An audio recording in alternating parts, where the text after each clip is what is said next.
नमस्कार, आप देख रहे हैं इंडिया न्यूज और मैं हूं आपके साथ शुभेंदु सिंह। और कोरोना के बढ़ते संक्रमण को लेकर के प्रदेश की सरकार लगातार कोशिशें कर रही है और इसको लिए 3T का फॉर्मूला अपनाया जा रहा है, जिसके जरिए अब लगातार प्रदेश की सरकार इस कोशिश में है कि बेहतर व्यवस्थाएं आगे आने वाले समय के लिए की जा सकें। और दूसरी लहर में जिस तरीके की व्यवस्थाएं की गई प्रदेश स्तर पर और जिला स्तर पर, उसको अब बाकी प्रदेशों के अंदर सराहा जा रहा है। बाकी प्रदेश इस पर नजर बना रहे हैं और इन्हीं तमाम चीज़ों को लेकर के, क्योंकि जिला स्तर पर क्या बेहतर तरीके से व्यवस्थाएं की गई हैं, किस तरीके से काम किया गया, इन सभी चीज़ों पर बात करने के लिए देवरिया से टीएम आशुतोष निरंजन हमारे साथ कार्यक्रम में जुड़ चुके हैं। आशुतोष जी, बहुत स्वागत है आपका कार्यक्रम में।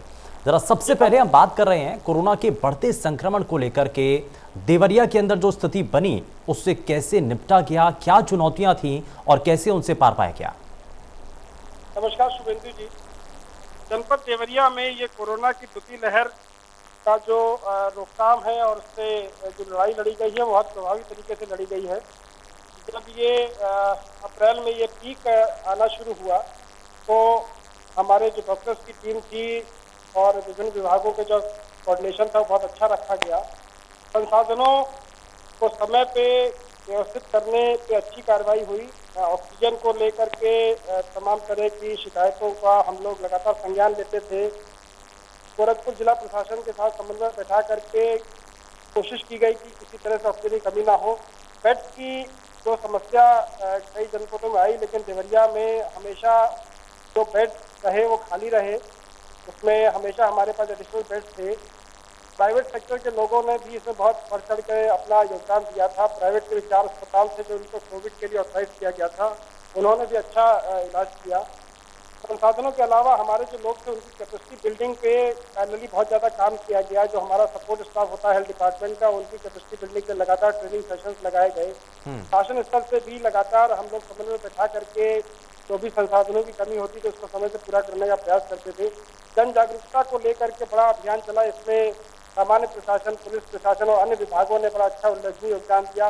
मीडिया के साथियों का, जनप्रतिनिधियों का भी बड़ा योगदान इसमें रहा और उससे ये जो लड़ाई है उसको काफ़ी हद तक हम लोग नियंत्रित करने में सफल रहे हैं। अगर मैं आपको वर्तमान में आंकड़े दूँ, इसमें पिछले हफ्ते 10 दिन में जो हमारे एक्टिव केसेस की संख्या है, तो एक समय जो लगभग 2400 के करीब थी, वो गिर करके इस समय 600 के करीब आ गई है। पॉजिटिविटी रेट जो एक टाइम पे 18% से ऊपर चल रहा था, वो 3.3% पे आके गिर चुका है। ऑक्सीजन बेड्स की जनपद में कोई समस्या नहीं है। क्लोज टू 500 बेड्स हमारे पास अवेलेबल है। वेंटिलेटर्स की संख्या भी हमारे पास मोर देन 40 है, जो क्रियाशील है। अब जो गाँव में संक्रमण के फैलने की जो सूचना आ रही, तो उसके निमित्त जो निगरानी समितियाँ हैं, उनका गठन सभी ग्रामों में कर दिया गया था। वर्तमान में वो पूरी तरह से सक्रिय हैं। इनके माध्यम से दवा के पैकेटों का वितरण हो रहा है। लक्षणयुक्त व्यक्तियों को टेस्टिंग को भी बहुत बढ़ा दिया गया है। अगर मैं आपको जनपद का आंकड़ा दूं तो क्लोज टू 6 लाख टेस्ट हम लोग करा चुके हैं और अभी भी प्रतिदिन जिले में 4 से 5 हज़ार टेस्ट हम लोग लगातार करा रहे हैं।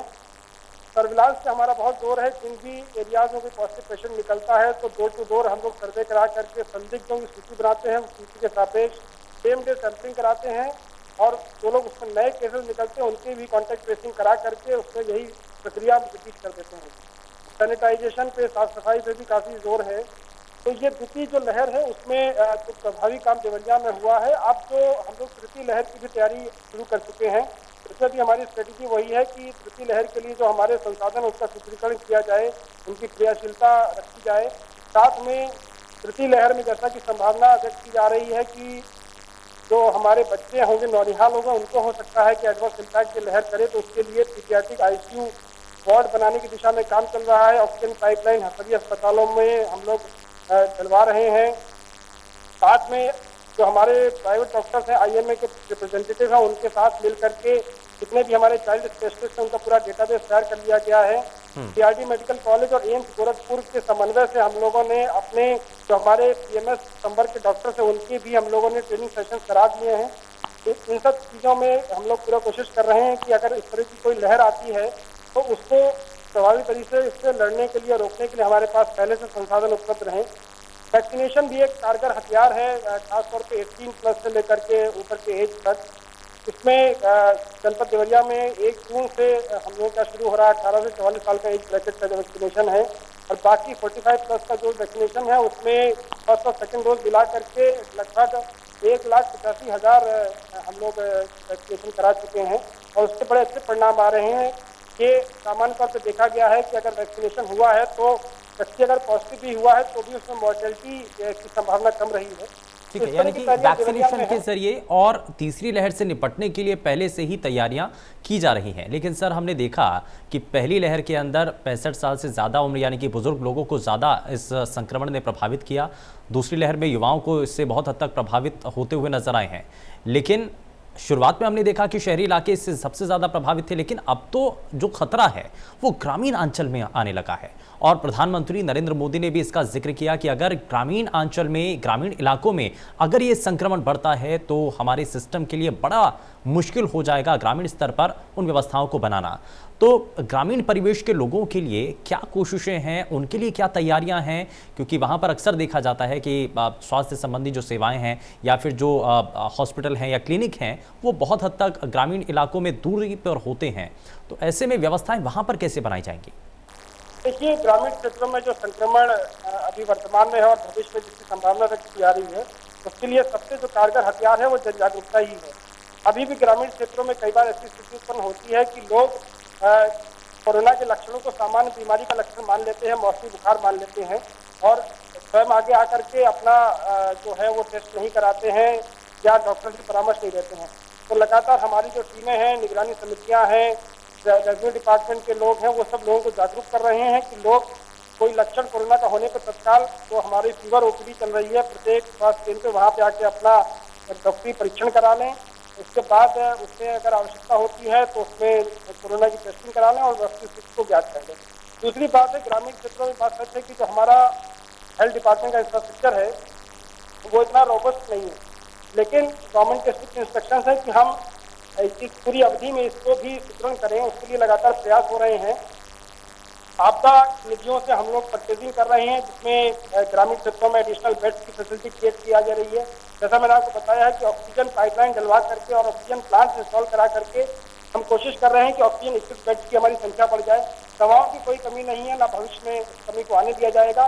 डॉक्टर्स की भी संख्या में लगातार बढ़ोतरी हो रही है, उनकी ट्रेनिंग, कैपेसिटी बिल्डिंग। गवर्नमेंट हमें ये भी निर्देश दे रही है कि आप विभिन्न विभागों के समन्वय से ऐसी फौज भी तैयार कर लें जो लोग इस सब चीज़ों को टैकल करने के लिए ट्रेंड हो, जो हमारे सपोर्ट स्टाफ के रूप में काम करें। इन सब चीज़ों में मैं तो आश्वस्त हूँ कि ऐसी अगर कोई परिस्थिति उत्पन्न होती है तो हम सब लोग उसका मुकाबला करने में सक्षम होंगे और बाकी पब्लिक का सहयोग अगर पहले की भांति मिलता रहेगा तो कोई ऐसी समस्या देवरिया में तो नहीं आएगी। लेकिन सर एक लोगों के मन में भी एक बड़ा सवाल है। सवाल ये कि अब धीरे धीरे ये सुनने में भी आ रहा है, ऐसी जानकारी लगातार मिल रही है सूत्रों के हवाले से कि अब प्रदेश जो है अनलॉक की तरफ आगे बढ़ेंगे। तो अनलॉक की तरफ अगर आगे बढ़ेंगे तो जिस संक्रमण की रफ्तार को हमने देखा था ऐसी परिस्थितियां आगे आने वाले समय में ना बन सके, इसके लिए क्या तैयारियां हैं? अगर अनलॉक में आगे बढ़ता है जिला या प्रदेश तो उसके लिए क्या कोशिशें होंगी? देखिए, अभी गवर्नमेंट का जो भी निर्णय होगा उसका पालन जिला प्रशासन करेगा, लेकिन मैं एक बात स्पष्ट कर देना चाहता हूँ, जीवन के साथ जीविका भी उतनी ही महत्वपूर्ण होती है और अनलॉक फेजेज में पहले भी किया गया था पिछली लहर में, और अगर गवर्नमेंट इस तरह का निर्देश देती है तो अनलॉक फेजेज में जिला प्रशासन करवाएगा। और उसमें क्योंकि जागरूकता अगर लोगों में रहती है तो अगर वो प्रॉपर मास्क का प्रयोग करते हैं, प्रॉपर साफ सफाई रखते हैं, सोशल डिस्टेंसिंग रखते हैं तो अनलॉक में भी ऐसा संक्रमण फैलने का खतरा नहीं रहता है। समस्या तब आती है जब लोग लापरवाह हो जाते हैं, बेपरवाह हो जाते हैं। तो उसके लिए जिला प्रशासन, पुलिस प्रशासन मिल करके लोगों को जागरूक भी करेगा और अगर जरूरत पड़ेगी तो फोर्सिव मेजर्स भी लेगा। ठीक है, तो यानी कि अगर अनलॉक होता है तो उसके लिए व्यवस्थाएं तय की जाएंगी। हालांकि कुछ गलतियां पहले ज़रूर हुई थी क्योंकि जब पहली लहर आई थी तो उसके बाद अनलॉक किया गया, उसके बाद सभी लोग निश्चिंत हो गए थे, लेकिन ऐसा इस बार नहीं करना होगा। इसको सबसे पहले सुनिश्चित करना है क्योंकि यही छोटी छोटी गलतियां आगे एक बड़ा विकराल रूप बन सकती हैं। लेकिन आगे बढ़ते हैं सर, एक बड़ा सवाल और ये भी कि वैक्सीन की कमी को लेकर के कुछ प्रदेशों की तरफ से कहा जा रहा है, क्या असल मायने में जिला स्तर पर वैक्सीन की कमी या उपलब्धता को लेकर के कुछ शंका है? और एक ग्लोबल टेंडर अलग अलग प्रदेशों के द्वारा तय करने की बात की जा रही है, तो उसके जरिए भी वैक्सीन आने की संभावनाएं हैं? देखिए, मैंने पहले स्पष्ट किया कि गवर्नमेंट लेवल से देवरिया जिला प्रशासन को वैक्सीनेशन में पूरा सहयोग मिल रहा है जो हमारी डिमांड रहती है और जो गवर्नमेंट के स्तर से निर्देश रहते हैं उसके हिसाब से प्लानिंग हम लोग करते हैं। अगर इंटरमीडिएट किसी चीज़ की अगर कोई कमी होती है तो कोऑर्डिनेशन बैठा करके वो सप्लाई हम लोग सुनिश्चित करा लेते हैं। और जिला प्रशासन देवरिया ये नहीं कह सकता है कि भाई हमें किसी स्तर पे कोई कमी है। ठीक है, यानी कि वैक्सीन की कमी तो नहीं है और जैसे जैसे लोग भी आ रहे हैं उनको टीका लगाया जा रहा है। लेकिन एक और बड़ा सवाल सर कि अब क्योंकि संक्रमण की जो दर है वो धीरे धीरे कम हो रही है, रिकवरी रेट बढ़ रहा है, तो ऐसे में अब पोस्ट कोविड पेशेंट की संख्या बढ़ रही है और उनके सामने एक बड़ी चिंता इस बात को लेकर के है कि black fungus, white fungus, yellow fungus जैसे जो कुछ ऐसी बीमारियां हैं वो उनके सामने हैं, चुनौती के तौर पर हैं। अब ऐसे पेशेंट्स के लिए और ये जो परेशानियां देखने को मिल रही हैं उनके लिए क्या उपाय किए जा रहे हैं, उनके लिए क्या किया जा रहा है? देखिए, जो पोस्ट कोविड कॉम्प्लिकेशंस है या जो आपने फंगल इन्फेक्शन की बात की है जिसमें वाइट फंगस, ब्लैक फंगस और येलो फंगस की लोग बात कर रहे हैं, तो देखिए इसके कारणों को समझना जरूरी है। इसमें देखिए एक मुख्य कारण जो निकल के आया है वो ये निकल के आया है कि जो जिन लोगों में इम्यूनिटी कॉम्प्रोमाइज होती है तो उन लोगों को इस तरह के फंगल इन्फेक्शन का खतरा रहता है। दूसरा, कई बार इस तरह के भी फीडबैक आए हैं कि जो स्टेरॉइड्स होते हैं उनका जो इरेशनल यूज है वो होने से भी ये खतरा बढ़ता है। तो हम लोग जनपद देवरिया में ये प्रयास कर रहे हैं क्योंकि डिस्ट्रिक्ट हॉस्पिटल हमारा एक नॉन कोविड हॉस्पिटल है और उसमें हमारे पास बेड्स की पर्याप्त उपलब्धता है। हम लोगों ने पोस्ट कोविड और ब्लैक फंगस के लिए अलग से एक वार्ड पूरा डेडिकेट कर दिया है। हमारे जो डॉक्टर्स हैं, पैरामेडिकल के सपोर्ट स्टाफ है, उन सबकी ट्रेनिंग भी एम्स गोरखपुर और बीआरडी के सहयोग से हमने ऑलरेडी करा ली।